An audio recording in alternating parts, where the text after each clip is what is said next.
Alabama, Florida State. Years Georgia opened with Clemson, and then Oregon and LSU and Les Miles opened with Oregon and smacked them around. Alabama knocked around USC and Wisconsin and Va-Tech for years. The SEC fears nobody. Stop it. I love the SEC. Put them on. By the way, if you just had an only SEC college football playoff show, it would be absolutely wonderful. How about that out there, SEC backers? SportsGrid's College Football Today.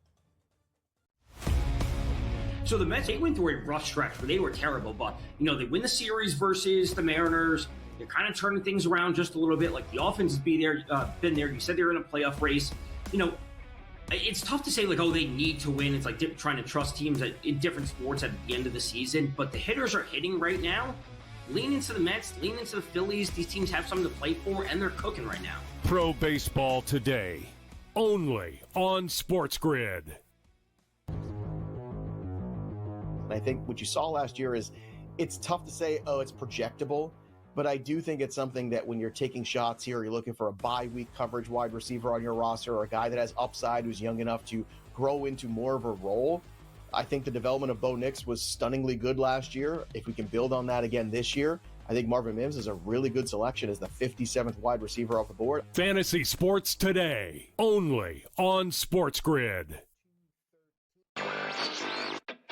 What does he do after he hits the home run? He walks over to the fan and he pats him on the back and gives him a high five. This is the same fan that's been going after him for the entire game. Dave Roberts after the game saying, hey, look, every once in a while, it's kind of funny to see Shohei, who's got this wonderful personality that we almost never see. It was great to see him do that with the fans. NewsWire, only on SportsGrid.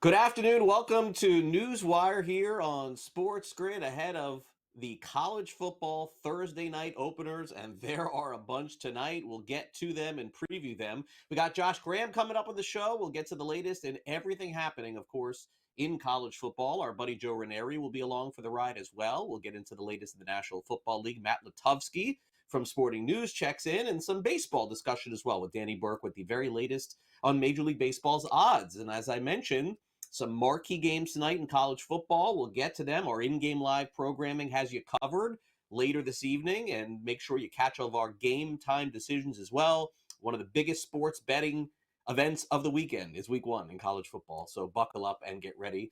Happy to be along for the ride with you this college football season. Let's get started. Looks like good news for all the programming on Fox, including the big game Saturday between Ohio State and Texas. If you have YouTube TV, they came to an agreement late yesterday. It's a short-term agreement. They're hoping to work things out, and so are we. So get ready for Ohio State, Texas. If you have YouTube TV, you will be able to watch the game on Saturday at noon on Fox as scheduled, as well as it looks like the NFL games coming up next weekend. Meanwhile, Matt Ishbia is facing a lawsuit from his minority owners of the Phoenix Suns. The names are Andy Kohlberg and Scott Sedlin, holdovers from the previous ownership. Under Robert Sarver, they filed a lawsuit against Ishbia, saying that he denied them access to important legal records, violating their rights as minority stakeholders. The owners are concerned about a lack of transparency around the team's spending and capital raises, including a $100 million funding for a practice facility or for the Phoenix Mercury. In the National Football League, we've got 1 week to go until the opener. And of course, it'll start all in Philadelphia, the NFC East taking center stage, Cowboys and Eagles. Terry McLaurin is back at practice for the Washington Commanders. He signed his contract extension. It was not the easiest process, but McLaurin said he's happy it got done. I did. It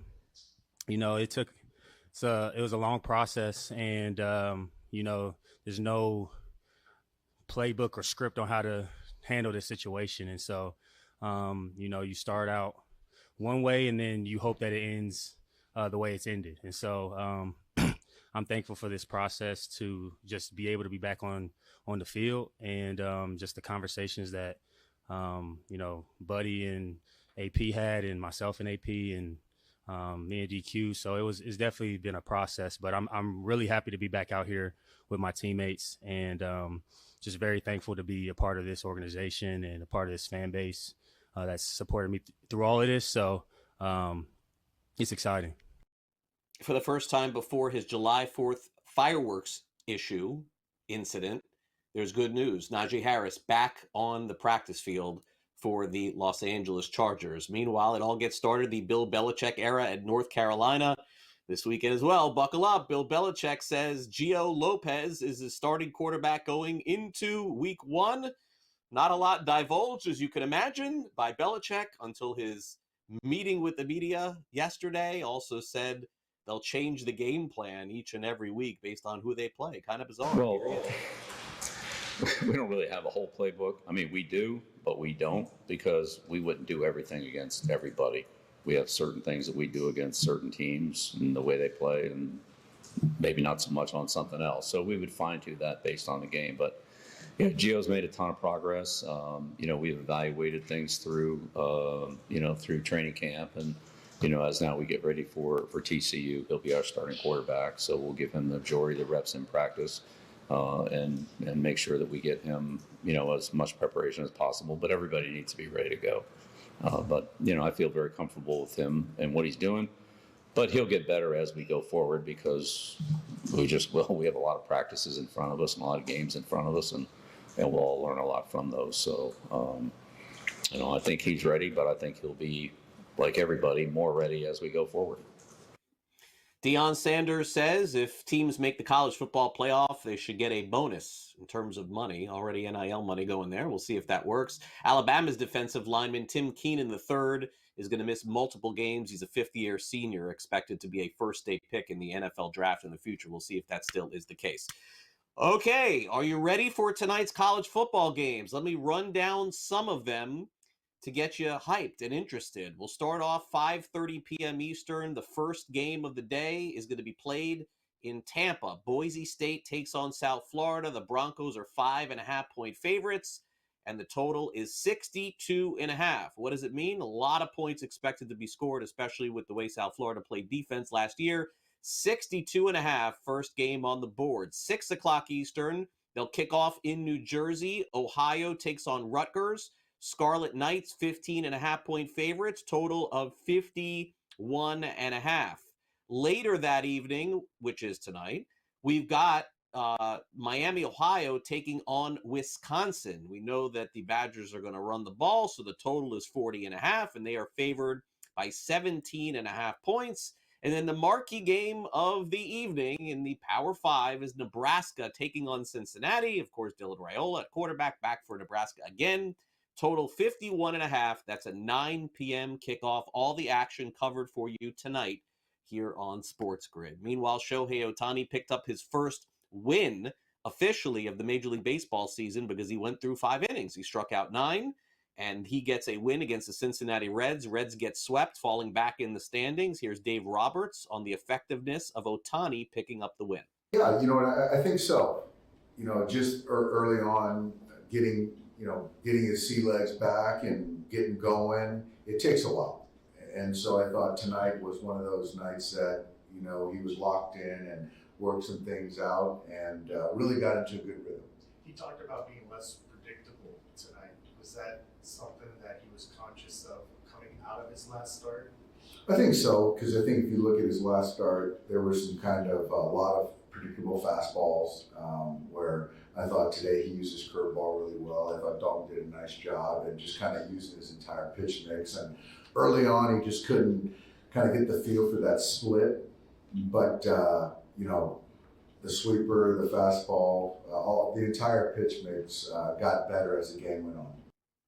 Mariners got Eugenio Suarez to try and make a difference offensively. He did last night, 3-run home run. Mariners beat the Padres 4-3. They win the series. Ryan Nelson, 6 strong innings to lead the Diamondbacks past the Brewers 3-2. And Rafael Devers went deep twice yesterday. The Giants beat the Cubs by a final score of 12-3. Hey, baseball's a long season. Panicking on the Mets? Maybe a little premature. They swept the Phillies. How about that? 6-0. The Phillies have lost 10 straight games now at Citi Field.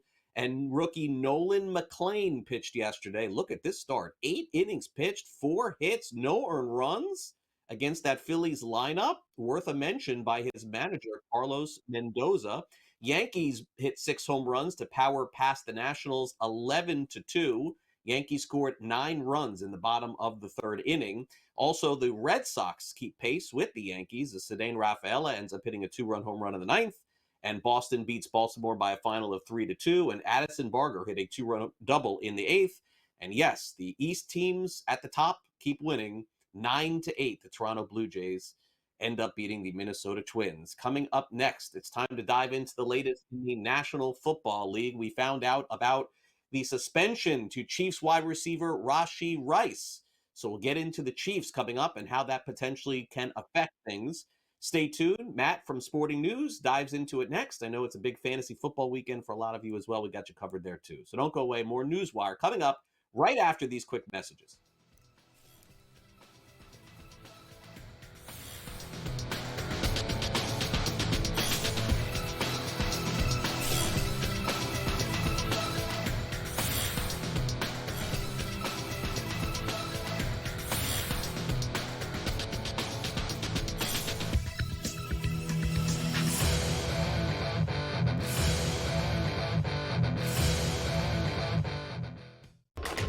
Enter into the magical world of McLuck.com, where even the smallest of spins can win real cash prizes. Adventure into over 1,000 of the best Vegas-style slot games. So what are you waiting for? Unlock your free welcome offer today. Join the fun where winners play and players win. The Young Goddard angle too had the added PR campaign of like, do you want to take a New York and or a Jersey guy to play a New York Ryder Cup? Like the crowd juice there is going to be off the charts. They would love. They would kill for him. Chris Goddard like making a big putt, like popping the chain to the Bethpage crowd. Are you kidding me? There's some of these guys I just want to pick them because I want the visual, I want the memory. The Smiley Show, only on SportsGrid. We're going to go through every single thing, and I've got a great team behind me that's going to help me get the job done. I want this to be the place that people come to. There is going to be an energy to game time decisions that you will feel night in and night out. We are going to hit every single one of those markets that you need to know about. We will have everything at our disposal, and we will use that to our advantage. There is not going to be a better place, I promise you, than Game Time Decisions. I'm Kevin Walsh. Tune in to Game Time Decisions weekdays on SportsGrid. NFL win totals created because of Jimmy Johnson and the Dallas Cowboys. When Jimmy Johnson came into the NFL from the Miami Hurricanes, somebody asked him, hey, how many games do you think they're going to win? I want to bet it. And no one had ever done it before. Unbelievable, huh, Brady? And he said, you know what? Okay, I'm going to come up with a number. And he only came up for a number for the Cowboys. Then he said the phone started ringing. In-game live, only on SportsGrid.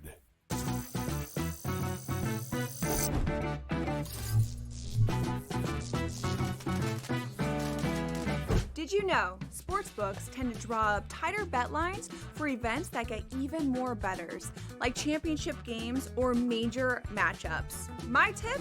Try betting on less popular sports. You might have a better shot at beating those odds. Now, go get lucky. See you in Las Vegas. Let's get lucky.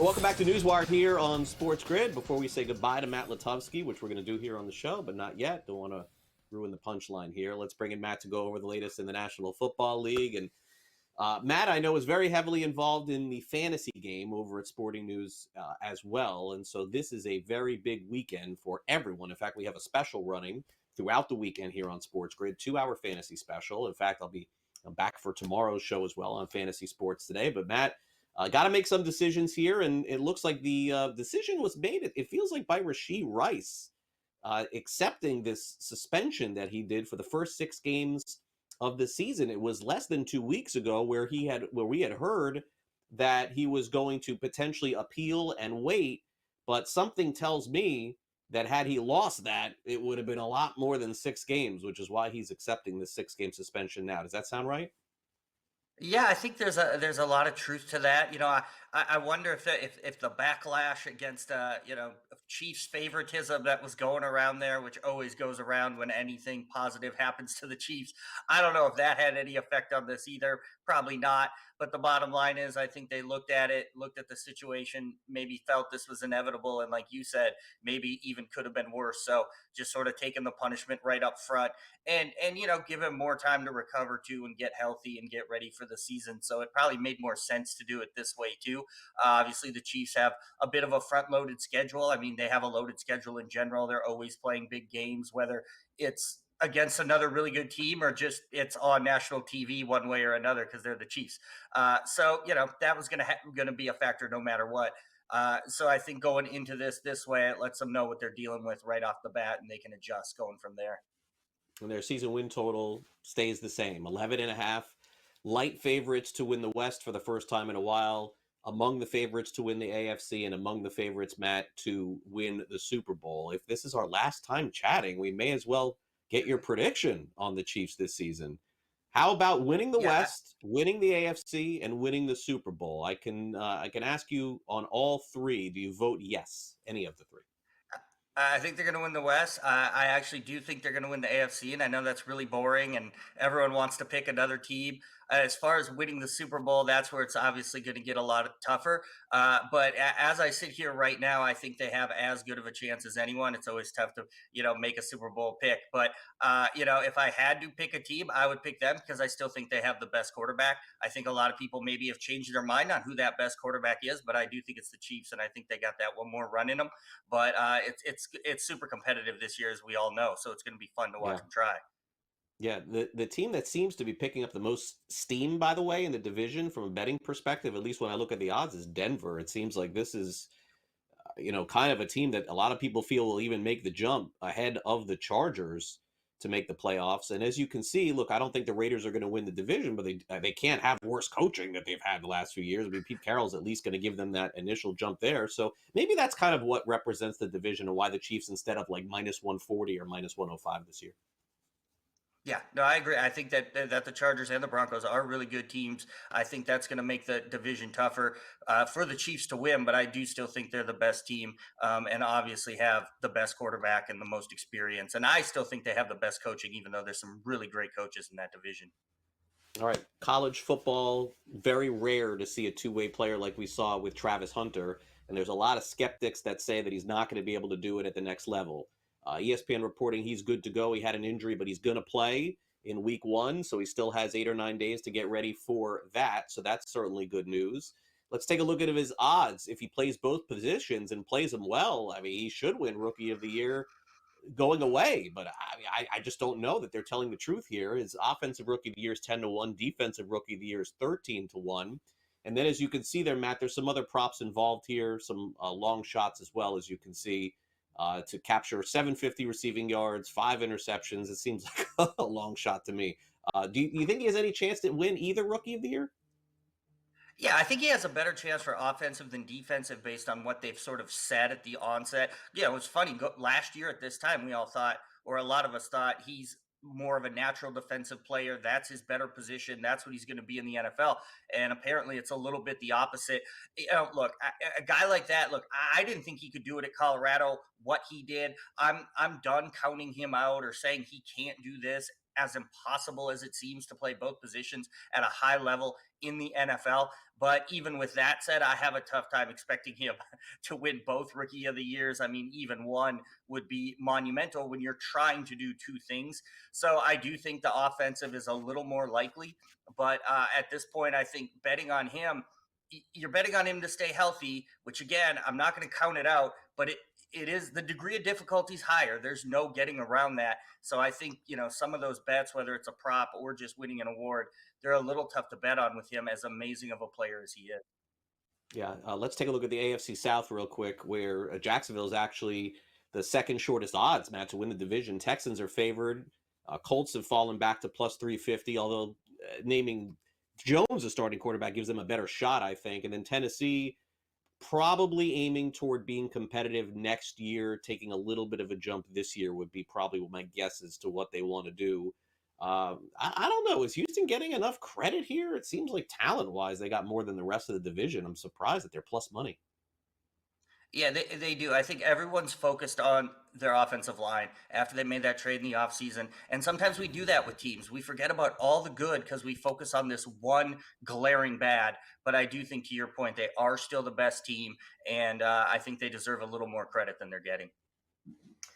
Well, Matt, I know that this is the end of the line for you appearing here on Sports Grid. Last few years, you've been with us doing a fantastic job. And I know working over at Sporting News. Where are you headed? Yeah, I'm headed off, going to a new field, career switch. Gonna get a master's in theology and kind of see where that takes me. Teaching media, who knows? Certainly leaving sports media, but not leaving sports fandom. That will never leave me, and I'll be watching here and just keeping up to date on everything because I'm a casual now, man. I'm not in it anymore, so I need to be taught. I need to learn. So that's why I'll rely on guys like you to fill me in on all the things, the minutia, the day-to-day stuff that I might be falling through the cracks for me now. So I'm excited. Appreciate it, Matt. All the best to you in the future. Thanks again for making all the appearances on NewsWire. All right, I appreciate it. Thank you. We'll be back with the Sports Grid Sound Off next.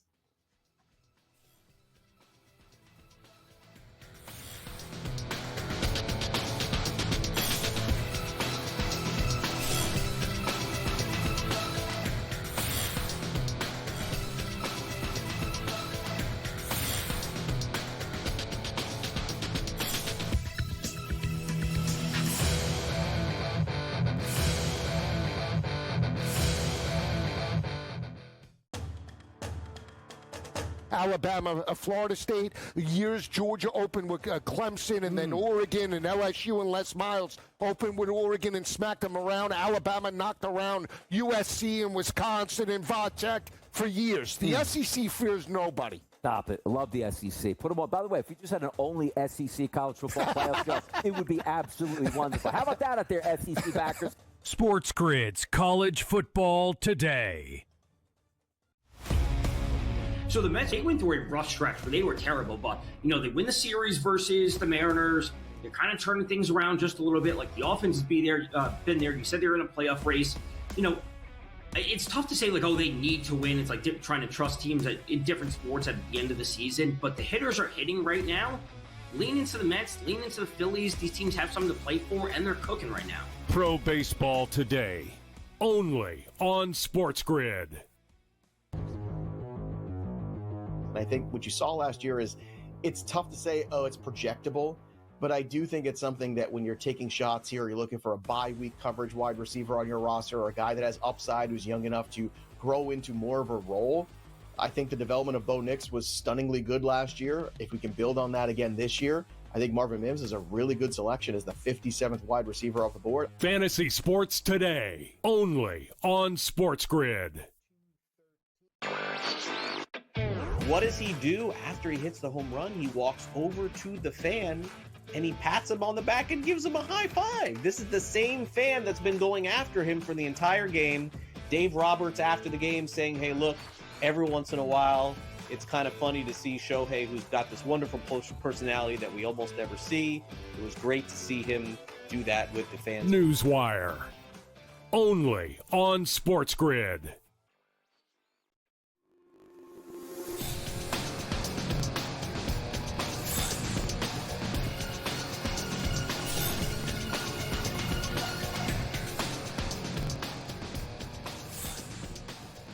Welcome back to NewsWire ahead of a big weekend in college football. Week 1, folks, is upon us. We'll hear from the head coach of South Carolina, Shane Bieber. Also talk Oregon, Montana State, and then, of course, Florida State, Alabama in the Sports Grid Sound Off.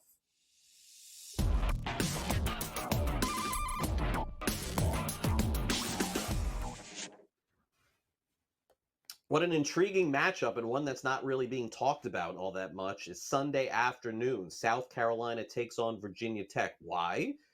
Not only is South Carolina a good football team, but Shane Beamer is their head coach. You may remember a head coach by the name of Frank Beamer, maybe, head coach at Virginia Tech for a couple of decades. Well, it's sort of a coming home celebration as these two teams will square off with one another. But the one thing that we don't know is who's playing for South Carolina. And apparently we may not know until Sunday because they have not released a depth chart. So here is Shane Beamer on why he's choosing to keep this private. Will you release one? Will we get to see one, or are we going to have to piece it together on Sunday afternoon? You'll piece it together. And again, I've got respect for y'all, and I understand you have a job to do, and it's not trying to be any kind of gamesmanship. I called Brent Pry last week, and I told Brent Pry that I was not going to release a depth chart this week because I didn't want him to release one, and then we don't release one, and he's like, what the heck? So I called him last week to tell him that I was not releasing a depth chart. It's not any kind of trying to keep secrets from Virginia Tech. To be totally honest, hell, I'm just trying to avoid unnecessary overreactions, which is what a depth chart is when it comes out. I mean, we still got position battles going on out there on the practice field. And if I had released a depth chart, it was going to have a gazillion ands and ors on there because that very much is the case at a lot of those positions. So again, I'm respectful of the job that you guys have, and I'm not trying to make things more difficult on you guys, but that's what I was just trying to avoid as I looked at what's best for our team right now. It was not putting anything out on paper. I'm not sure what we'll do on Sunday leading up to the game. I think we'll figure it out just by seeing who plays. It's not like a global mystery by South Carolina, but who knows? All right, no mystery. One of the teams in the national championship hunt is going to be Oregon once again, in a rare situation where one of the best teams in the country does not have a week one team where the spread is close. Like Oregon plays Montana State for some reason coming up this weekend.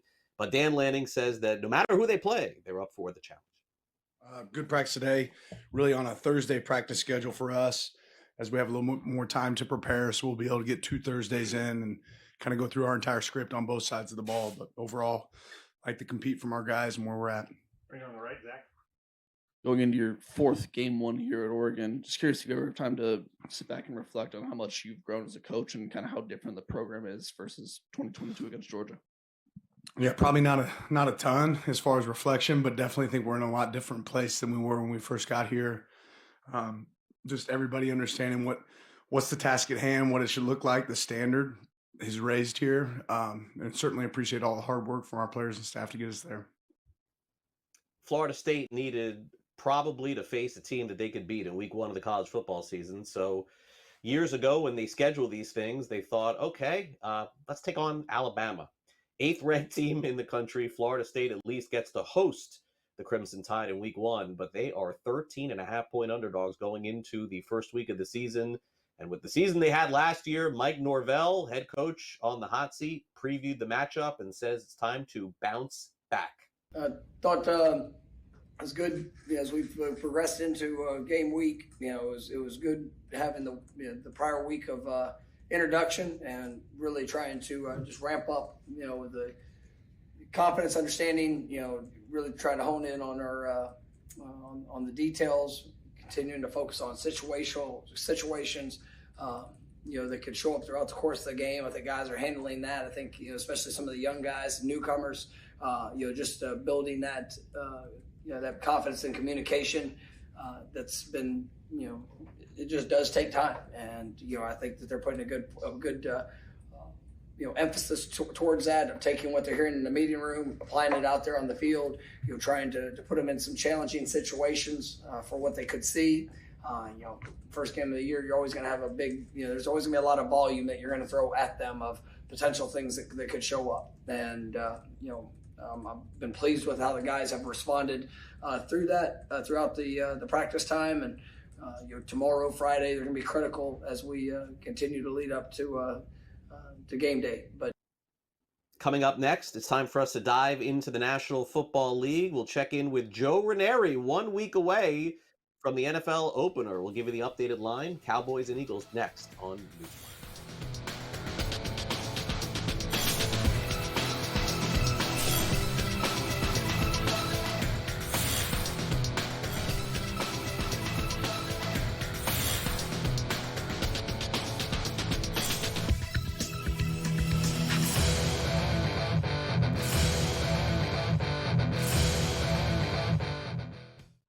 This is the moment every fan waits for. The countdown's over. The road to kickoff has begun.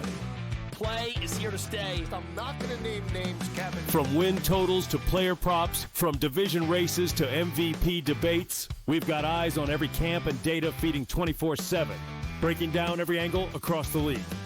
Every pick, every edge, every line that matters. SportsGrid. Your road to kickoff starts now. The Pirates use that thing, Joe. It's like once every 15 years, we'll hope for the perfect storm with lightning in a bottle, then we'll try to rebuild it again. Enough, man. In this day and age, with the prospects that you can certainly have by stinking every year and top-flight talent like you see in Paul Skeens, it's just a shame, and it gets on my nerves. Like, for me, being a Phillies fan, I think it's hilarious. Like, I never want Pittsburgh to be good. Why? Not because it's a rivalry. It's just a team you don't have to worry about in the playoffs, and your team can make the playoffs. The Early Line, only on SportsGrid. Paige Beckers. She does it night in, night out. She's been absolutely fantastic for a Dallas Wings team that really isn't going anywhere. We'll see what happens in regards to where they're going to end up in the WNBA draft, because obviously, if they win it, they're probably looking at her buddy, AZ Fudd, to be drafted next year. Betting above the rim, only on SportsGrid. The sharpest football contest show in the land, the Las Vegas Football Contest Show, focuses on Circus Sports Million, Circus Survivor, and the Westgate Super Contest, handicapping the games and releasing our contest picks every week of the season. With two former Super Contest winners, Brady Cannon and James Salinas, a former NFL player, Mike Pritchard, and over $1 million in contest prize money won combined, the Las Vegas Football Contest Show will have you prepared this season like none other.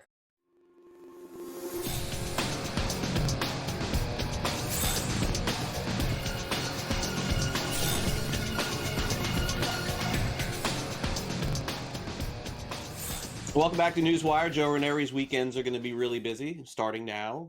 Thursday, college football. Friday, college football. Saturday, Sunday. And then next week, we're going to do it all again with the NFL. Let's bring them in to break it down. And, Joe, I hope you took your little soiree, vacation. I hope you did something before this all got started, because Labor Day weekend, the rite of passage, it's time for football to be back. I stayed in at a Holiday Inn Express one night, Craig, back in April. I think that's about all we get here, because from this point forward, football is back, and of course, Major League Baseball postseason will be here before we know it too. Kind of hard to even believe that.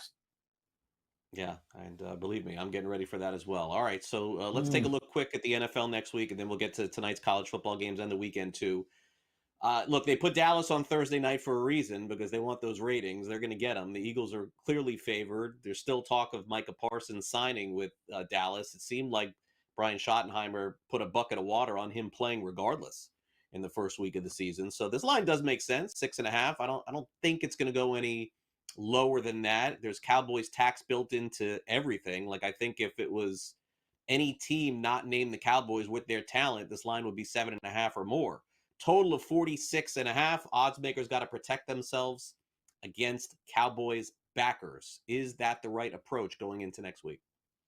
Yeah, I don't know that we'll get to 7 again, Craig, to your point there. It's, that is a big line for an opening game with the Cowboys, who did get better offensively. The big question for the Cowboys is defensively. If Micah Parsons isn't in this game, we all know what he means to this team on the defensive side of the ball and what a disruptor he can be. But let's not forget, Philadelphia outscored Dallas 75-13 in their 2 games last year. So while these two teams are a little bit different here this season, for the most part, the Eagles are still loaded on both sides of the ball, including the defensive side of the ball. I'm not a big Dak Prescott guy. I'm not running to the window to lay 7 points with anybody in week 1, but it really would not shock me here if this was a double-digit win for Philadelphia to start the season, especially if the Cowboys don't have Parsons available to them on the defensive side. Can you make a case for Washington winning the division? Because you can't for Dallas or New York. I guess that's the easiest way to put this one to bed. What do you think? Listen, I think New York is woefully undervalued, and we'll find out rather quickly against your Washington Commanders in Week 1 here. But listen, Washington's got a very good shot now that McLaurin is back. Now that offense, as long as there's no regression, that sophomore regression with Daniels, and they can protect him, I think they are very much alive and well to contend with Philadelphia. That schedule in the second half is brutal for Philadelphia. Yeah, Joe mentions my Washington Commanders because last year, a couple of weeks into the season, I picked them to go to the Super Bowl on SportsGrid. I was laughed at by including Adam Kaplan and everybody else laughed at. They were one game away from doing it. I'm going to skip ahead to college football. I had enough of the NFL, Joe. Alabama, Florida State. Let's start here in our home state, although we would have to drive for a day and a half to get to this game in Tallahassee. People don't realize that, but it's true. Boy, Crimson Tide, 13.5-point favorites, total of 50.5. If this plays out in the way of the odds, FSU fans are going to be devastated because that means, Joe, the score is like 31-3 or 41-6 or something like that. I mean, I hope that is not the case Saturday in Tallahassee at 3:30 Eastern, but FSU is just not one of those teams the odds makers seem to be backing going into the year. I mean, Craig, think about this. When can you remember the last time that Doak Campbell and Florida State is getting 2 touchdowns? I mean, that is absolutely out of control. This was always one of the best home field advantages. I mean, to start the season in Doak Campbell, in Tallahassee, not an easy thing to do. But let's face it, we have seen sort of the decline here of this Florida State program over the last couple of seasons. They were so close the one year until the kid got hurt. But Castellanos coming from Boston College is their quarterback. A lot of question marks with Alabama. Don't get me wrong here. I'm not quite sure that it's an upgrade from Jalen Milroe a year ago, but they are going to be very good on the offensive and defensive lines. Alabama might just be able to impose their will enough on the ground in Tallahassee to win this one, probably going away because I just have no faith in Florida State right now. Yeah, no, it's tough to see where that program is as a Gator fan. Look, I don't want to see the teams in Florida do poorly, although I'm never rooting for FSU or Miami. All right, now South Florida. This is an interesting one here, not because Boise State's favored, because they should be. The line is 5.5, but the total is 62.5 in this game here. I know the Bulls don't play great defense, but this is telling me the Broncos are not going to play great defense either, Joe. This feels like one of the higher totals on the board. And we're getting it tonight at 5:30 Eastern in Tampa, where the sun will not be down. The Rays do not want to play during these home games. They're getting rained out and sweating like you know what. Man, this is a tough assignment for Boise State in Week 1. It is, especially with a lot of question marks. But, I think Boise State is at that point with this program where they're going to get a lot of credit since only Ohio State and Alabama have more college football wins than Boise State since 2003. That's what you've got here. You've got a lot of perception, I think, versus reality, because they do return Maddox to quarterback, but they've lost Ashton Genty, who was responsible for 3/4 of their offense a year ago. They've got some injuries on the offensive line, and they have unproven wide receivers, and the defense isn't as good as they were a year ago. Now they got to come to South Florida and take on one of the premier dual threat quarterbacks in college football this year in Byram. So I love the way this program has come here under Golish here at South Florida. They improved on the defense. They went to the transfer portal. That was their big bugaboo a year ago. 95 degrees in humidity at 5:30 Eastern time at the kickoff. I'm not sure Boise State sees a lot of 95-degree humidity days there in Idaho. So I definitely think this is an upset waiting to happen with USF. Wow. Okay. Could happen tonight in Tampa, Week 1. I think we saw massive upsets in Week 1 last year, too.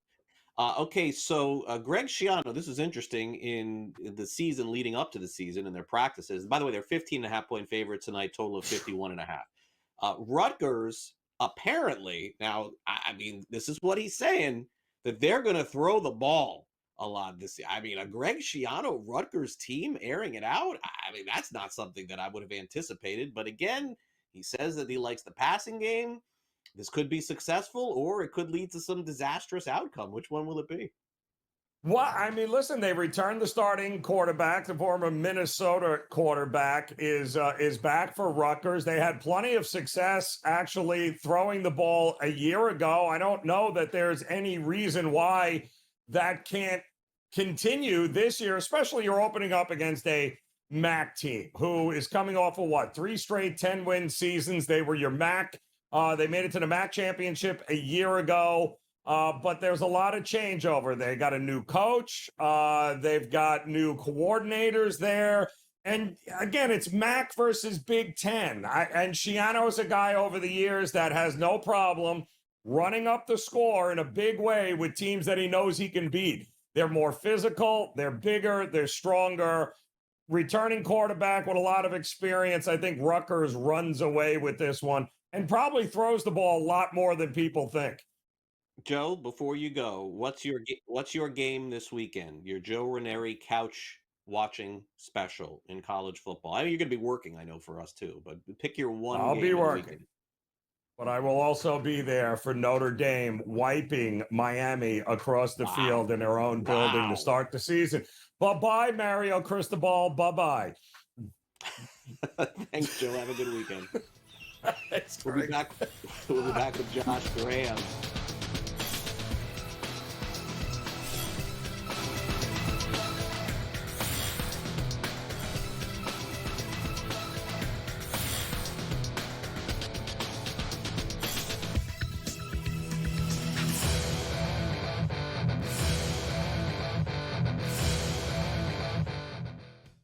This is the moment every fan waits for. The countdown's over. The road to kickoff has begun. Play is here to stay. I'm not going to name names, Kevin. From win totals to player props, from division races to MVP debates, we've got eyes on every camp and data feeding 24/7, breaking down every angle across the league. Every pick, every edge, every line that matters. SportsGrid. Your road to kickoff starts now. The Pirates use that thing, Joe. It's like once every 15 years, we'll hope for the perfect storm with lightning in a bottle, then we'll try to rebuild it again. Enough, man. In this day and age, with the prospects that you can certainly have by stinking every year and top flight talent like you see in Paul Skeens, it's just a shame and it gets on my nerves. Like for me being a Phillies fan, I think it's hilarious. Like I never want Pittsburgh to be good. Why? Not because it's a rivalry. It's just a team you don't have to worry about in the playoffs when your team can make the playoffs. The early line, only on SportsGrid. Paige Beckers. She does it night in, night out. She's been absolutely fantastic for a Dallas Wings team that really isn't going anywhere. We'll see what happens in regards to where they're going to end up in the WNBA draft, because obviously, if they win it, they're probably looking at her buddy, AZ Fudd, to be drafted next year. Betting above the rim, only on SportsGrid. The sharpest football contest show in the land, the Las Vegas Football Contest Show, focuses on Circa Sports Million, Circa Survivor, and the Westgate Super Contest, handicapping the games and releasing our contest picks every week of the season.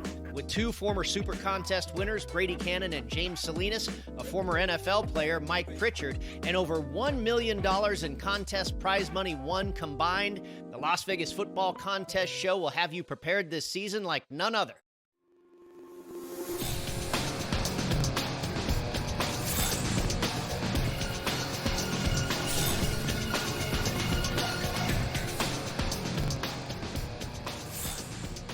All right, Josh Graham is ready for the weekend in college football. Going to be busy because, again, a lot of the teams in his area are playing throughout the weekend. So get ready, Josh. I don't know, family-wise what you have planned, but it's time to put those things aside for this weekend. Oh, there's no question. Know this. There are 7 FBS teams in the state that I live in, North Carolina. They're all playing, but none of them are playing on Saturday. Why? Because while in SEC country, Labor Day weekend is a football holiday, in the state of North Carolina, beaches, pools, and lakes come first, and the administrators understand that. Oh, well, good move then, if that is the case, including games I know tomorrow night, too, in your state as well. All right, so let's get started in the Southeastern Conference with a really good interconference matchup here for a team that was pretty good last year in Syracuse. They go into Tennessee this weekend, into Neyland Stadium, which is just as tough as any other SEC team to play. It's an early game, noon Eastern. The Vols are 13.5-point favorites, total of 51.5. Cuse, though, coming off a good season, but something tells me here, the odds makers are telling us that this is the Vols' game to lose. What do you make of this matchup? I'd probably lay the points here. I just got done polishing off my college football card, and this is the last game I left off. New contract for Josh Heupel. Josh Heupel is going to want to light it up, and there is no player in college football who won more this offseason than Tennessee quarterback Joey Aguilar. Right down the road from where I sit, he was App State's quarterback and then transferred to UCLA. And when some guy named Nico, Tennessee, to where Joey Aguilar was at UCLA, that opened up an opportunity where, you guessed it, Knoxville. He's Tennessee's quarterback. He really has a pretty deep ball, and I think he's going to unfurl it a few times against the Syracuse team that's poised to take a step back. All right, now Fran Brown's got his work cut out for him, as he always does. 5.5 is their season win total. 8 wins, 7-1. ACC is a long shot to make the college football playoff. It is even deeper than that. Josh, I mean, what kind of season do you think Syracuse is looking at here? Again, it's a step back season. Fran Brown did one of the better jobs in college football last year. And as I always say, Craig, that football, it's oblong shaped. And Syracuse got some bounces a year ago that they probably won't get this year. And as we know, the schedule, it isn't easy because opening up with Tennessee, not the way you want to get things started if you're Fran Brown. And it doesn't help that you don't have Kyle McCord back at quarterback either. TCU takes on North Carolina Labor Day night, the debut of Bill Belichick. I mean, this is perfect. The perfect game to put on Monday night because, again, not the greatest matchup, honestly, but the intrigue factor is at an all-time high. TCU got to be favored. 3.5 points, total of 56.5. The Belichick era begins. Josh, does it begin with a resounding win?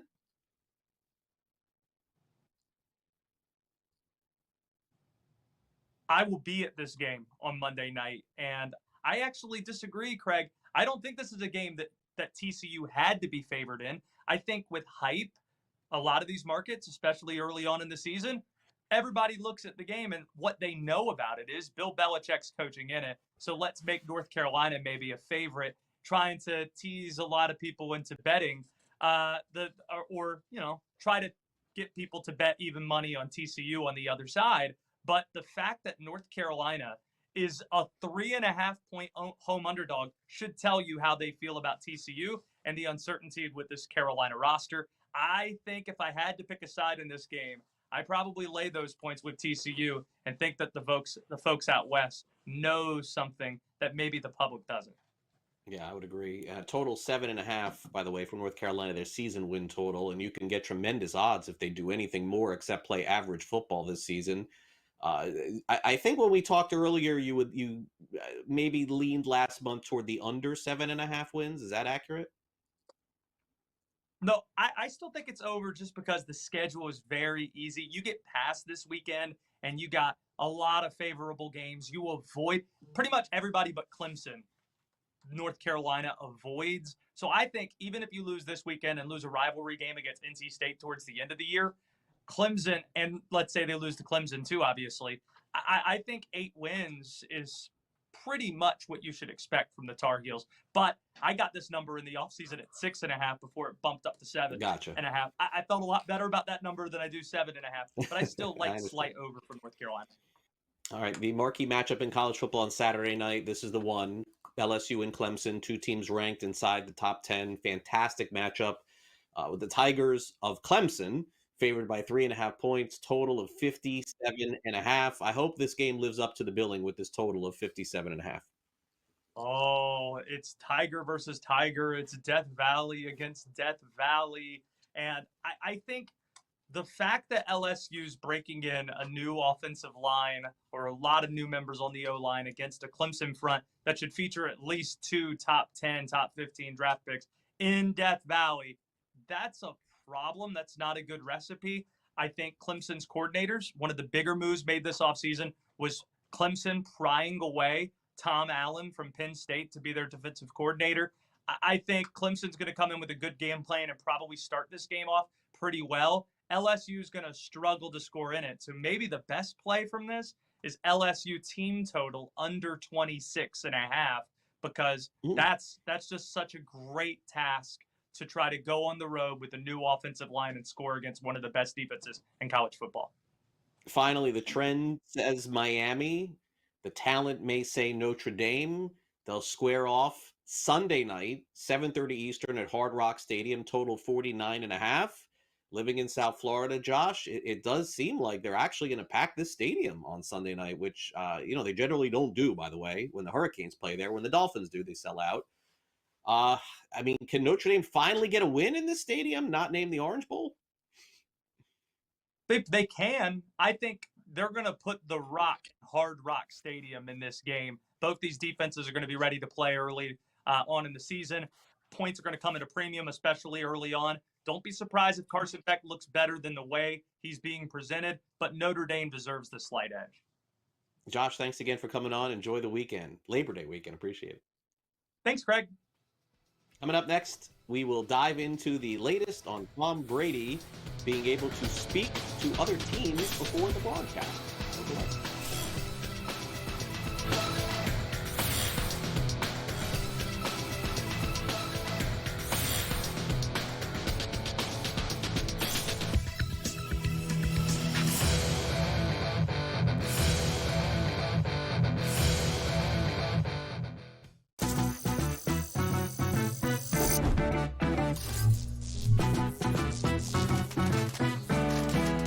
Here's a tip. Some machines and online games have higher average payouts than others. Want to try to maximize your odds? Well, do some research online to find games which have the highest RTP or return to player percentage. So now, go get lucky. See you in Lost Pages. Let's get lucky. Devon Acham, catfish ears are really tricky. I'm not saying he's going to be on the pup list or anything like that, but it is something to monitor. And he is a small running back, and I think chasing last season is just a problem. I can't take him over Derrick Henry at the end of the first round. I think it's crazy. And Ollie Gordon's a player we talked about. Here's the preseason stats for Ollie Gordon, Matt. 26 attempts, 126 rushing yards, 4.8 yards per carry, and a touchdown. Fantasy only on SportsGrid. Shohei Ohtani was minus 20,000, I believe, Tom, when we were talking last week. He's down to a minus 4,000, which I still think is fun. I don't know who say, now's the time to bet the minus 4,000 here and win some money. Schwarber's a 12-1 price, Machado 10-1, Soto 200-1. It's still going to be Ohtani's award here. They're not playing great baseball for the Dodgers, but I do find it funny. Like, what is the difference between minus 20,000 and minus 4,000? Who knows? Who's got that much money to play anyway? Pro Baseball Today, only on SportsGrid. Arch Manning is a 7-1 price to win it. You take a look at Cade Klubnik here for Clemson. He's a 9-1 price. Nussmeier. Then we see Jeremiah Smith. He ain't a quarterback, Joe. He's a wide receiver. Love those wide receivers. Yeah, Ryan Williams is another one from Alabama. Yeah. Jeremiah Smith and Ryan Williams will battle it out for best wide receiver, potentially leading their teams to a college football playoff. SportsGrid's College Football Today.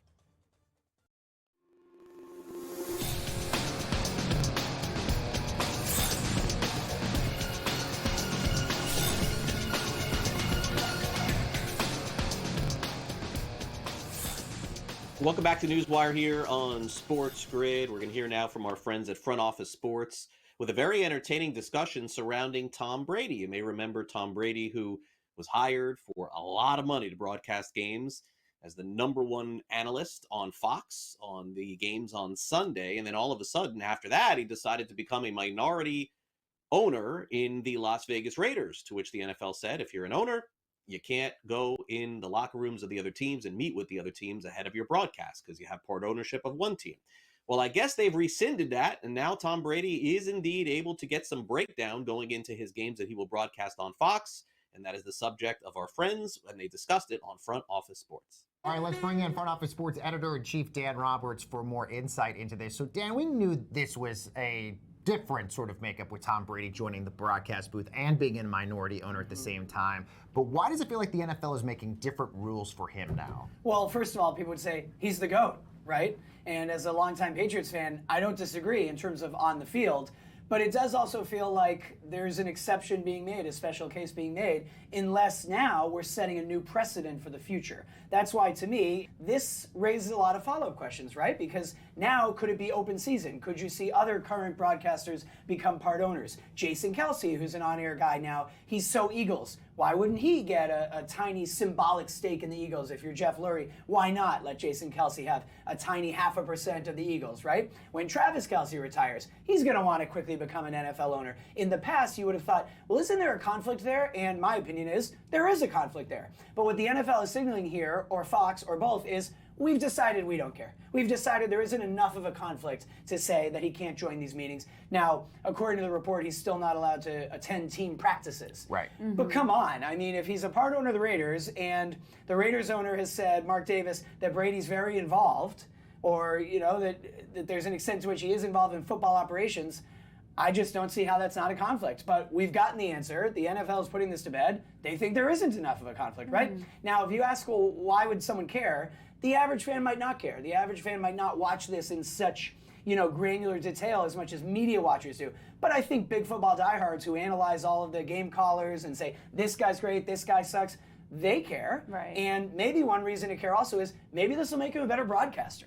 Right? Yeah. I do think he improved over the course of his first year, but a lot of people think he wasn't very good. Well, maybe now he'll get more info from joining those meetings. Or he has more insight than, say, a Tony Romo or somebody else does. Right. Well, I'm curious, though, Dan, because we've seen conflicts of interest. We've seen Howie Long on broadcast for Fox Sports and his son's playing in the NFL. Yep. We've seen active, current, former players, coaches that have been in the broadcast and every sport, honestly. And when you look at this 10-year deal that made Tom Brady the highest as the lead commentator, the highest analyst, with that $37.5 million, was this about him needing to be better at his job, or them just saying, we're okay with the conflict of interest, it doesn't matter because it's Tom Brady? Well, it's a $37 million question. Well, it's funny. I'm not even sure. I was about to say, well, the cynical answer would be, but actually, arguably, either way is a cynical answer. If you think that what it's really about is he needs to bone up, and this is the only way to get him better, well, then maybe that was part of it, or a big part of it. On the other hand, I kind of all along thought that the rules were a joke and that it was just a PR thing, and it was them saying, you know, we recognize that he probably shouldn't be in those meetings.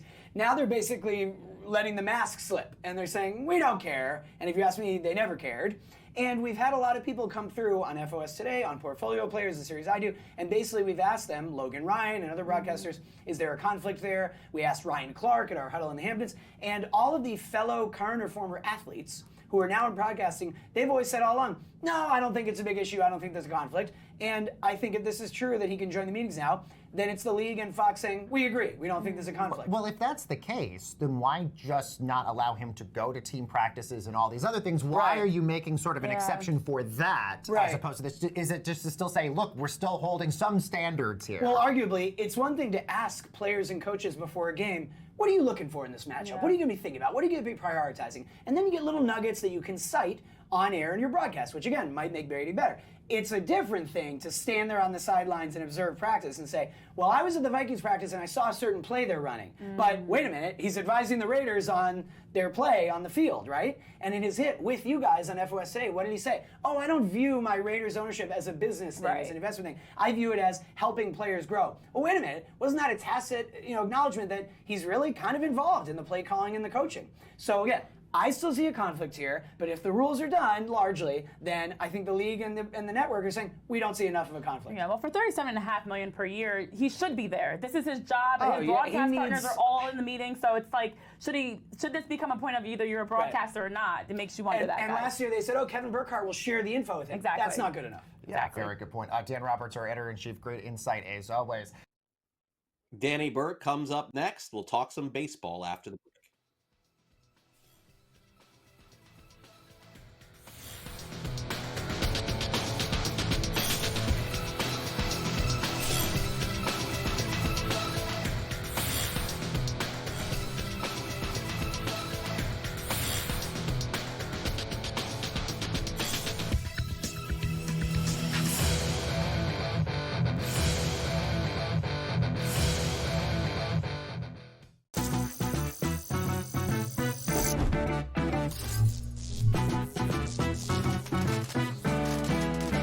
Here's a tip. Some machines and online games have higher average payouts than others. Want to try to maximize your odds? Well, do some research online to find games which have the highest RTP or return to player percentage. So now, go get lucky.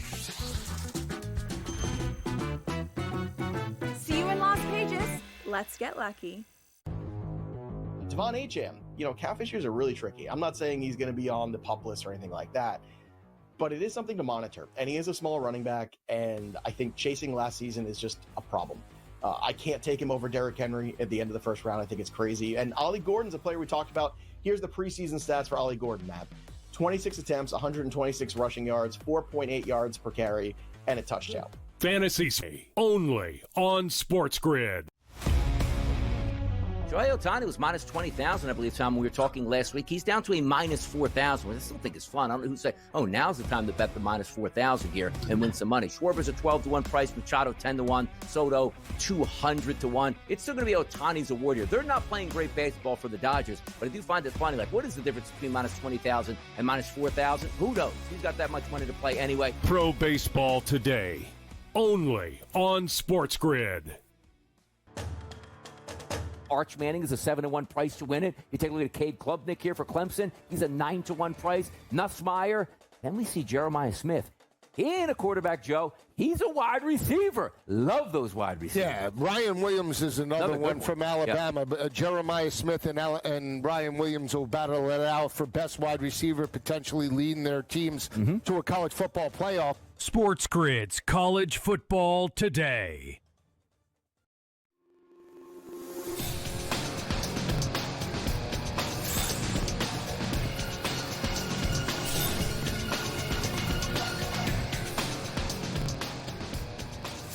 Welcome back to NewsWire here on SportsGrid. Man, the baseball landscape changes so quickly, and Danny Burke's here to break it all down from Odd Shopper. And I mean, Danny, this is why you got to let things play out. It's very hard to not overreact to things over the course of the season. Mets fans a couple of weeks ago, it's over, they're not going to make the playoffs, and then all of a sudden, they just destroy Philadelphia this week and put themselves right back into a good position, at least for the wild card. I know winning the division is going to be tough, but they shut the Phillies down yesterday with the rookie McClain pitching very well. And look, the Mets talent-wise should have enough to get into the postseason. And who knows, at that point, it becomes a tournament. You're right. I mean, it's an absolute crapshoot more often than not once these teams reach the postseason. And certainly you want a unit that is coming in hot. And maybe the Mets are going to be that team. I mean, they've certainly had their ups and downs like many teams, but when it's on the downswing for the Mets, it just seems even more drastically in that direction. But a huge series sweep there for the Metropolitans. Am I concerned, as someone who took the Phillies to win the division, still 4 games ahead, still plenty of talent with Philadelphia, not worried there. But as you alluded to, Craig, again, with that wild card race, I mean, the Reds kind of sneaking in there somehow. And, giving the Mets a slight run for their money, realistically, the Mets talent will play out and be able to hold on to that spot. But do still have some concerns with that bullpen of the Mets. And just kind of think overall, it's premature with the roster they have. I'm curious what kind of additions they can this upcoming offseason, especially with their arms, and then look to attack them. Then, while they may be able to create that excitement, I think they're limited this season. Thursday afternoon also always proves to have some really good baseball matchups, and there is one today in Milwaukee as the Brewers take on the Diamondbacks at 2:10 Eastern. Right now, Milwaukee sits on the money line at minus 166. The total is 8.5 in this game. Noah Krismat starts for Milwaukee. They're still waiting to get Mizrowski back. And then Jose Quintana starts as well. I think I actually have that backwards. I think isn't Quintana starting for Milwaukee and Krismat starts for Arizona. My bad. Yeah, look, Jose Quintana has been quite the fascinating pitcher, Craig, because again, he goes out there with a 3.32 ERA and it seems all fine and dandy. But, we like to talk about metrics a ton, especially when I'm on here doing this hit. And that's what I'm going to dish out here because his expected ERA is over 5, a huge gap from what his generic ERA is right now. His xFIP is at 0.2. It's at 4.78. And he's got a really strike walk ratio, sub 8%. Now, league average is at about 13.5%.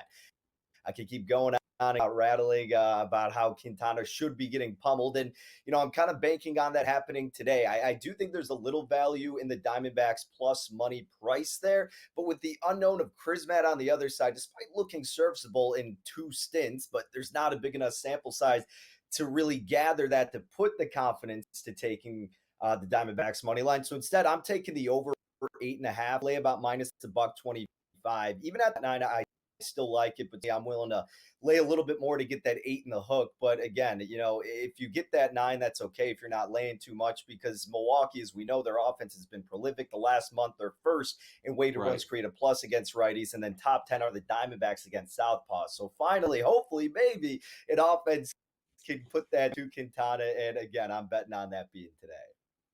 An offensive showing yesterday for the San Francisco Giants, putting up double-digit runs in a very big win, and they will face off with the Chicago Cubs again today at 3:45 p.m. Eastern. We'll see if Devers can do it again, as the Giants are a slight favorite against the Chicago Cubs. San Francisco minus 116, more or less a coin flip game.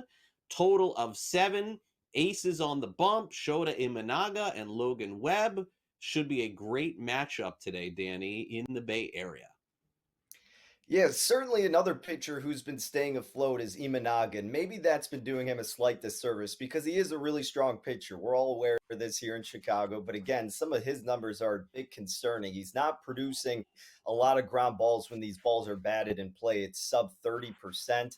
His xFIP's at 448, but all of his other numbers, for the most part, are pretty promising. So going against this Giants offense that's 25th in weighted runs created plus against lefties, and obviously a pitcher-friendly ballpark, I imagine Shota is going to be able to have a really good outing. And on the other side, we know how great Logan Webb is, and we know how dismantling this Cubs offense has been the second half of the season. So certainly we know why this total is going to be extremely low, and it probably is going to end up in that direction. But I give a slight edge to the Cubs here to win this game outright, facing a sweep. Certainly they need a win here to keep their momentum going and playoff hopes alive, division hopes alive, even though they're not going to win the division at this point. But typically when the backs are against the wall, regardless of how bad their offense has been, they have their ace on the bump. The Cubs should be able to squeak by at a cheaper price here. That's the direction I would lean. All right, now let's take a look finally at the National League Central odds. And I know, Danny, you're holding out hope here for your Cubs, but it feels like this is kind of insurmountable to me. 83 wins. I think they have one more 3-game series left, if I'm not mistaken, this year. Boy, the Reds took it in the you-know-what over the last few days, getting swept by the Dodgers. Cardinals fell back now 4 under. They're done. So are the Pirates.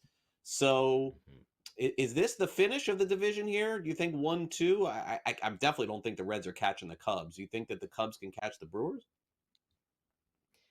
Again, this was a series to where we'd be having a completely different conversation if the Cubs were able to take it against the Giants, but certainly they didn't do that. So I think even if Milwaukee has their ups and downs, it's just this Cubs offense is not proving to have consistency. And even when they are, then you have the issues of the lack of depth with their starting rotation and if their bullpen can manage. I mean, you just see all this sloppy play, especially yesterday. I know the highlight they're showing where they threw it up against a runner's helmet. I mean, things like that, where it just seems like everything's going in the wrong direction for them. So maybe they can make some noise in the postseason. I still think their limit is winning one playoff series.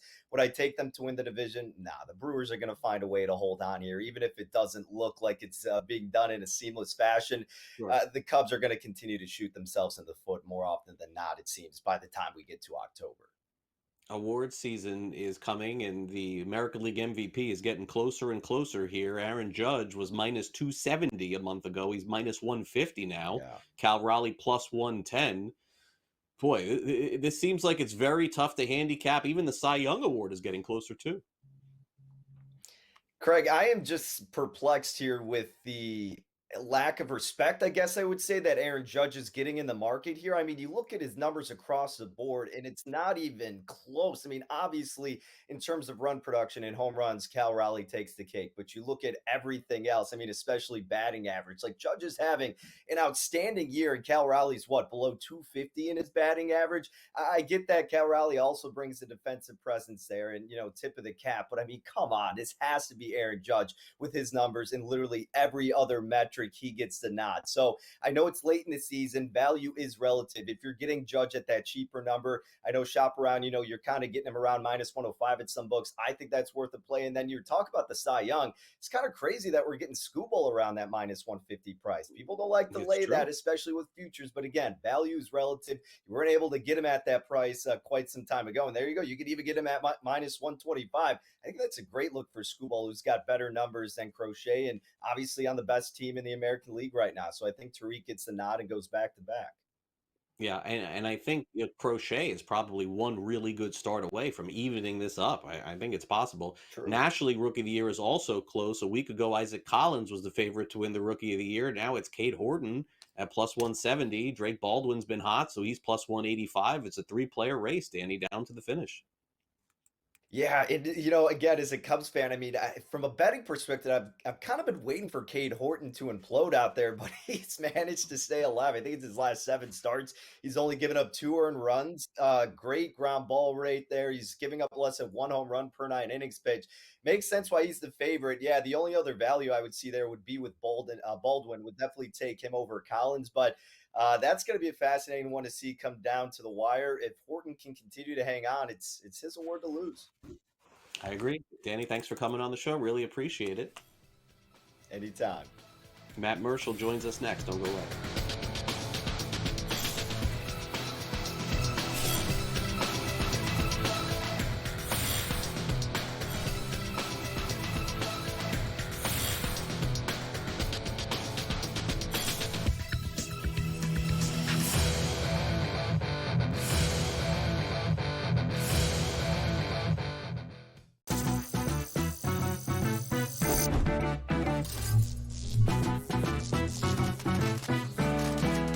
Here's a tip. Some machines and online games have higher average payouts than others. Want to try to maximize your odds? Well, do some research online to find games which have the highest RTP or return to player percentage.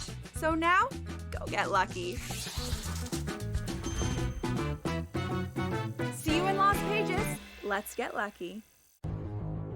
Devon Acham, catfish years are really tricky. I'm not saying he's going to be on the pup list or anything like that, but it is something to monitor. And he is a small running back, and I think chasing last season is just a problem. I can't take him over Derrick Henry at the end of the first round. I think it's crazy. And Ollie Gordon's a player we talked about. Here's the preseason stats for Ollie Gordon, Matt. 26 attempts, 126 rushing yards, 4.8 yards per carry, and a touchdown. Fantasy only on SportsGrid. Shohei Ohtani was minus 20,000, I believe, Tom, when we were talking last week. He's down to a minus 4,000, which I still think is fun. I don't know who'd say, now's the time to bet the minus 4,000 here and win some money. Schwarber's a 12-1 price, Machado 10-1, Soto 200-1. It's still going to be Ohtani's award here. They're not playing great baseball for the Dodgers, but I do find it funny. Like, what is the difference between minus 20,000 and minus 4,000? Who knows? Who's got that much money to play anyway? Pro Baseball Today, only on SportsGrid. Arch Manning is a 7-1 price to win it. You take a look at Cade Klubnik here for Clemson. He's a 9-1 price. Nussmeier. Then we see Jeremiah Smith.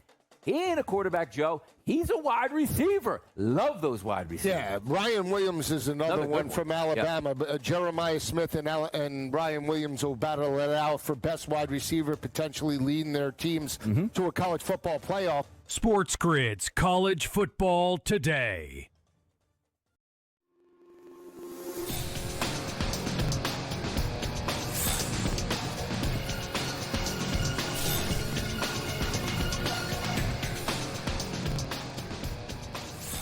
Welcome back to NewsWire here on SportsGrid. We've got some great games in the state of Florida coming up this weekend, and certainly some teams chasing down a national championship potentially. Let's check in with Matt Marshall from the Orlando Sentinel. He's got a game, of course, to cover coming up. Matt, great to have you here on NewsWire, and thanks for coming on. No problem. Thanks for having me. All right, so let's get started. A new era, which is old is new again here. Scott Frost back at UCF tonight, kind of a soft landing spot. We've got Jacksonville State in Orlando at the Bounce House taking on UCF. Frost, of course, had a ton of success at UCF, leading him to get another gig, but that didn't work out. So now he's back at Central Florida yet again. So expectations certainly changing, of course, for the Golden Knights. Yeah, I think, Scott coming back, there's a lot of buzz surrounding this game, his return. They saw the success he had the first time around. He's a little older, a little wiser, I think, that some of the things that have gone on through his career. And he came back and he wanted to really kind of finish what he started, is what's been kind of the message, is that when he got here the first time, they had that 13-0 season in 2017. He really felt like there could be opportunities to do more. Now things have been a lot different from that time period. The UCF is now in the Big 12. They're a Power 4 program. Now you've got the transfer portal, you've got NIL, you've got revenue sharing. So it's been kind of a quick education for Frost. Let's put it that way. Having to figure out how to get all this done together and get things going. They've got 70 new players going into this game tonight. He's got some guys that he feels like can really help them out. Cam Fancher, who was named the starting quarterback this week, he's a guy that they feel like can direct this offense, has a little maturity. And they're looking to kind of pick up where they left off a little bit, want to go UCF fast, wanting to run the offense up and down the field. They feel like this is a good opportunity and a good way to start things off with a team like Jacksonville State, which has been, a Conference USA champion the last 2 years. Yeah, and certainly playing in the Big 12 has been a big deal for UCF. How do you think the conference shakes out this year? I think this conference is going to be very like it was last year. A lot of parity in this league. I know Arizona State is the obvious favorite to come back. You look at how, they bring back, I think it's 17 returning starters. Kenny Dillingham has been spending all fall camp trying to downplay the success they had last year, basically trying to tell his team, listen, that was last year. We need to go out and do those things again if we want to have a chance to replicate what they were able to be to win the conference championship. But you look at other teams. You look at Iowa State with coming off their big win at Kansas, against Kansas State and Ireland last weekend. You look at Kansas State, a team that maybe can bounce back and try to find a win a game. You look at BYU with a new quarterback situation. Maybe they're a team that can make a run. You look at other teams in Colorado with Deion Sanders. This is a league that's got a lot of parity from almost top to bottom. And there are teams that every weekend you feel like have an opportunity to maybe make a run. Can Texas Tech, with all its new players, can they make a run with the money they spent to build their roster? I mean, this is a league that has enough, I think, talent and enough good coaching that I think you could see maybe 3 or 4 teams be at the top of the league when the season ends. Maybe another one team will step up and find a way to get in the college football playoff and make that run for a national championship. All right, Matt, let's check in now in Gainesville, the University of Florida, with Billy Napier, who nobody thought would be back after the beginning of last season. But man, the Gators played much better in the second half than they did in the first. Napier's record at Florida is 19-19. And DJ Lagway did really nice things for Florida toward the end of last year. I know he's been banged up in camp, and they're saying all the right things about him playing. And I know that week 1 is not going to be a crucial time for him to do so. But obviously a very crucial season for Florida. And give credit to Napier, because nobody thought that this team would rally for him, get behind him, and win as many games as they did at the end of last year. Yeah, I think that all goes to Billy with the job that he's been able to do. I mean, he got that team to rally. There was a team that was, I think a lot of people thought his job was over, that he was probably going to be gone at the end of the year, but he was able to turn things around midseason. I think DJ Lagway stepping up and learning and maturing, being a better quarterback, that helped out. I thought they played much better on defense that last 4 or 5 games. Obviously, we saw that with the results, with the wins. Now they go into this season, there isn't maybe so much pressure as is in like he's on the hot seat, but I think he feels like he's going to have to showcase himself. They can't just turn around and win only 4 or 5 games this year. They got to be able to find a way to take that next step. They feel like DJ is the guy who could probably help them do that. I know he's been hampered with injuries. He's been kind of up and down. I know in fall camp, people were speculating what's going on. Is he going to be able to be healthy? It looks like he's going to be fine. Then, especially early on in this season, they got a couple cupcake games. I think they could go out, maybe try some different things, maybe get things settled, get guys settled, and then they really get in the meat and potatoes of their schedule. They're going to have some big games against LSU, against Texas, games that really can kind of early on maybe set the tone for them. If they can find a way to win some of those games, if they can get off to a really good hot start, I think that's something that Billy hasn't had since he's been at Florida. I think that would be a good opportunity for them to build some buzz around this program and getting it moving forward in the SEC. Let's get to, of course, the Florida State Seminoles as we cap it off, Matt. And the optimism, not necessarily around FSU like it may be with other teams in the state, and their schedule is not going to do them any favors. It's very tough. Look, Mike Norvell, year one, not so great, a lot of pressure, all of a sudden turns it around, and here we go right back down in terms of predictions to the bottom again. This has got to be a season where they at least play better than they did last year. Yeah, I think that's the key. I think they've got to show improvement.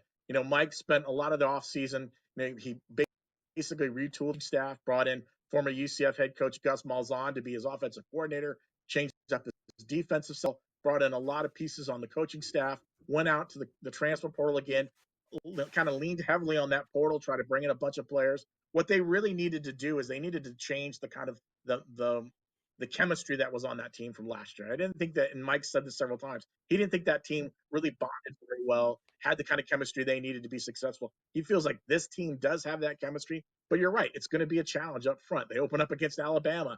I mean, that's going to be a tough game for them. They've got a Miami team, a Clemson team, both teams that are ranked. They're going to have to find a way to kind of make some big strides here. Tommy Castellanos comes in at quarterback. Is he the guy that could step up and make some plays? I think the key for them is going to be their offensive line. It was really bad last year. They're going to have to find a way to get improvement out of that offensive line.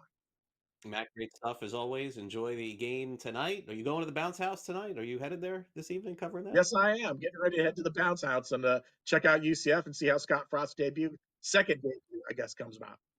All right. Enjoy the game. Thanks again for coming on the show. We'll be back to wrap it up with some last licks. We'll talk a little Ryder Cup, a major upset in soccer, and a major menu update at the U.S. Open. We'll be back right after this.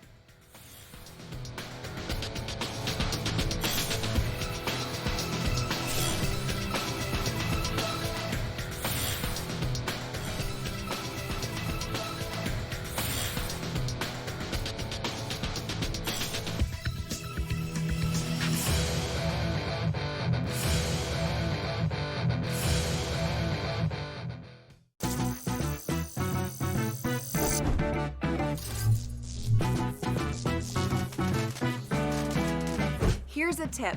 Some machines and online games have higher average payouts than others. Want to try to maximize your odds? Well, do some research online to find games which have the highest RTP or return to player percentage. So now, go get lucky. See you in Las Vegas. Let's get lucky. Devon Acham, catfishers are really tricky. I'm not saying he's going to be on the pup list or anything like that, but it is something to monitor. And he is a small running back, and I think chasing last season is just a problem. I can't take him over Derrick Henry at the end of the first round. I think it's crazy. And Ollie Gordon's a player we talked about. Here's the preseason stats for Ollie Gordon, Matt. 26 attempts, 126 rushing yards, 4.8 yards per carry, and a touchdown. Fantasy only on SportsGrid. Shohei Ohtani was minus 20,000, I believe, Tom, when we were talking last week. He's down to a minus 4,000, which I still think is fun. I don't know who say, now's the time to bet the minus 4,000 here and win some money. Schwarber's a 12-1 price, Machado 10-1, Soto 200-1. It's still going to be Ohtani's award here. They're not playing great baseball for the Dodgers, but I do find it funny. Like, what is the difference between minus 20,000 and minus 4,000? Who knows? Who's got that much money to play anyway? Pro Baseball Today, only on SportsGrid. Arch Manning is a 7-1 price to win it. You take a look at Cade Klubnik here for Clemson. He's a 9-1 price. Nussmeier. Then we see Jeremiah Smith. He ain't a quarterback, Joe. He's a wide receiver. Love those wide receivers. Yeah, Ryan Williams is another one from Alabama. Yep. But Jeremiah Smith and Ryan Williams will battle it out for best wide receiver, potentially leading their teams to a college football playoff. SportsGrid's College Football Today.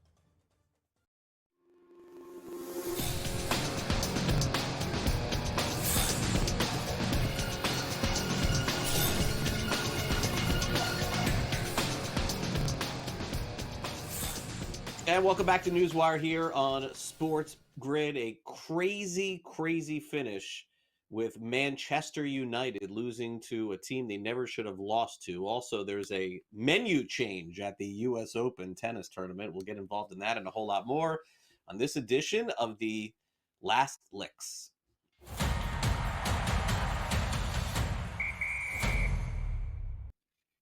Well, Keegan Bradley has made his decision, and his decision for the upcoming Ryder Cup is pretty simple. In fact, he's decided to choose a lot of players to play in the Ryder Cup. Their names are Justin Thomas, Colin Morikawa, Ben Griffin, Cam Young, Patrick Cantlay, and Sam Burns. But he also chose somebody he may be very familiar with, and that is himself. That's right. Keegan Bradley had the ability to pick himself to be on the Ryder Cup. Pretty cool. They're going to play at Bethpage Black in Farmingdale, New York. This is coming up in the month of September.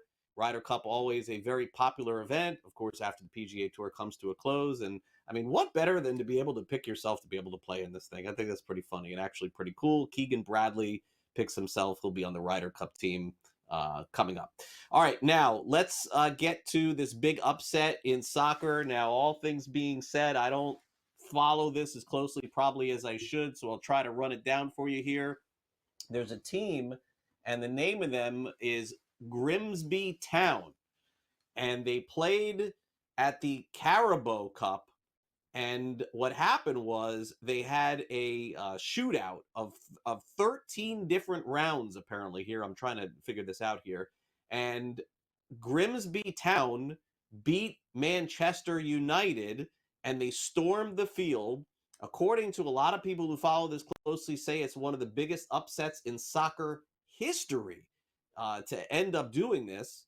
I guess it was a penalty kick, 13 time penalty kick shoot off of 13. So kind of crazy scene that happened here.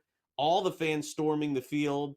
Congratulations to Grimsby Town. I had never heard of Grimsby Town. I've heard of Manchester United going into this thing. Apparently you couldn't even bet on this or something like that. It was like completely off the board, but one of the biggest upsets in soccer history, no doubt. All right, now let's finally end with the U.S. Open. Of course, that's getting started. The big tennis tournament, and chicken nuggets are on sale at the U.S. Open. That's nothing unusual. But U.S. Open fans, if you're interested, you can spend $100 on these chicken nuggets and have caviar put on the top. So caviar's on the menu and on top of chicken nuggets. Now, I don't know. Like, I kind of feel like you have to be one or the other here. You have to be interested in having some caviar or interested in having some chicken nuggets. I think the price is like, I mean, look, caviar is a lot of money, so I get it. But to put them on top of my chicken nuggets, I don't know. I think I'll probably just stick with chicken nuggets or chicken tenders or something like that. All right, that'll do it for this edition of the show and our edition here of Last Licks. There's a couple of programming reminders that I want to give you. First one is on Friday's edition of NewsWire. I will be out, and Adam Kaufman will be filling in for me, so make sure you catch that. I will be on our next edition of Fantasy Sports Today, which is the final one before the beginning of the NFL season. So make sure you catch that. That is Friday at 3 o'clock Eastern. And also, we've got a 2-hour fantasy sports special previewing the upcoming fantasy drafts. So check your local listings on that and make sure you catch it, because we go through player by player, team by team, and I know many of you, including me, going to be drafting. I'm doing it on Monday night, Labor Day night. We've also got a big college football game, the first Thursday night college football game of the season. So our Game Time Decisions crew will have you covered for that. It's 5:30 p.m. Eastern. South Florida will take on Boise State. Right now, the Broncos are 5.5-point favorites on the road as they go to Tampa. That is the current point spread in that game. And there it is, plus 172 on the money line if you end up taking USF. Total 62.5 in that game. Also want to thank Matt Latovsky of Sporting News. He's headed to go back to school, so to speak. You won't be seeing him anymore, but thanks, Matt, for all the appearances here on the show. Also, thanks to Matt Marshall from the Orlando Sentinel for breaking down tonight's UCF game.